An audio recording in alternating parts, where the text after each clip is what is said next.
Bugun to'yga chiqarib o'rgandim hammasini. Ikkita jentram qolgan bo'ldi. Aka, bu mashina ham sizdanmi? Mendan uka. Ha, bir kunga haydab turishga ijaraga bera olasizmi? Beraman. Pulni bersang, bo'y mashinani chiqarib beraman. Lekin mana shu Qoratoychoq zo'r aka menga rosa yoqdi-da. Ertaga akamni to'yi edi. O'rtoqlarim bilan bir aylanib kelmoqchi edim-da, faqat shu haydovchilik guvohnomam yo'q-da, aka. Bo'pti, 300 ber, hal qilaman. Berib turasiz-a? Hal qilaman. Bo'ldi, aka. Mayli. Rahmat kattakon. Surxondaryoda xuddi shunga o'xshash holat kuzatildi. Ma'lum bo'lishicha, voyaga yetmagan maktab o'quvchilariga avtomashinalarni boshqarish uchun ijaraga topshirgan Qo'shtirnoq ichidagi tadbirkorlar aniqlangan. Ukangiz bilan bog'liq bir yo'l transport hodisasi sodir bo'lsa, o'zingizni kechira olasizmi? Yo'q. Uni taqdiriga befarq emas ekansiz. Kechira olmayman deyapsiz. Nimaga rol berasiz? So'raganda berdim.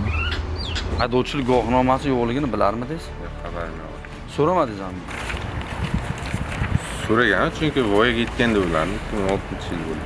O'sha bola yo'lda avariya bo'lib, o'lim bilan bog'liq holat bo'lsa, javobgarlikni bo'yningizga olasizmi?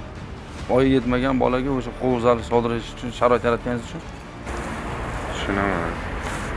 O'tkazilgan tezkor tadbirlar davomida mazkur holatni sodir etgan qoidabuzarlar qo'lga olindi.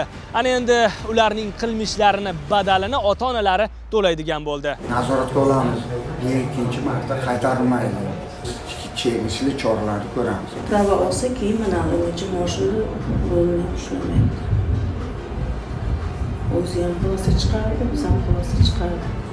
Olib borilgan surishtiruv ishlari natijasida ushbu huquqbuzarlikni sodir etgan voyaga yetmagan bolalar shaharning 1-sonli maktabining 10-11-sinf o'quvchilari ekanligi aniqlandi. Tartibbuzarlarning qilmishi ota-onalari ishtirokida maktabda muhokama qilindi. Qonuniy choralar ko'rilib, Qo'shtirnoq ichidagi bu bizneslarning salbiy oqibatlari, javobgarlik masalalari tushuntirildi.